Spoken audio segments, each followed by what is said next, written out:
Why do societies perceive time and space so differently across cultures?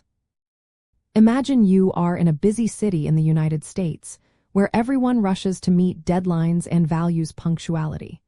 Now picture a village in a remote part of Africa where people gather when they are ready and schedules are more flexible. These differences show how cultures see time and space in very different ways. In some societies, like many Western countries, time is seen as a straight line.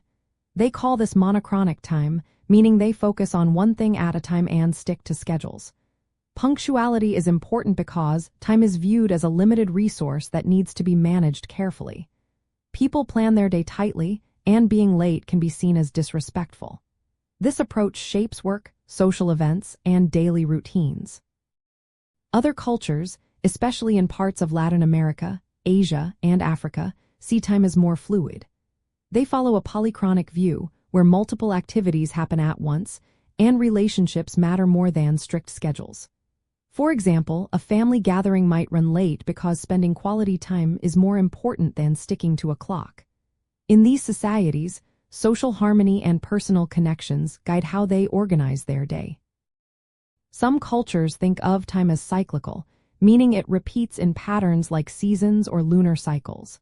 This idea is common in many indigenous communities and in spiritual traditions. They see life as a series of cycles, and events like planting or festivals follow natural rhythms.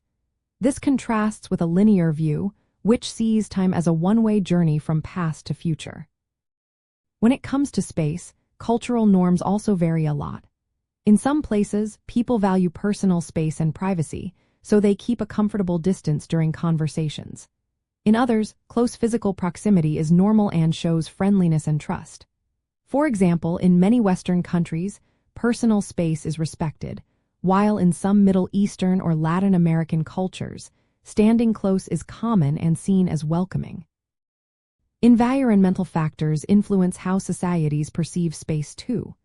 Communities living in crowded cities or small homes often adapt to smaller personal spaces, while rural areas with open land might encourage larger distances. Territorial behaviors are also shaped by cultural ideas about ownership and community. All these differences come from how each society views the world. They embed their values, environment, and history into their ideas of time and space. These perceptions influence daily routines, social interactions, and even how communities are built. Understanding these variations helps us communicate better across cultures. When we know that punctuality or personal space might mean different things, we can avoid misunderstandings and show respect. Recognizing that time and space are shaped by culture makes it easier to connect with people from different backgrounds. In the end, the way societies see time and space reflects their unique worldview. These ideas are not fixed but are learned and shared through daily life, social norms, and cultural practices. They help shape how people live, work, and relate to each other every day.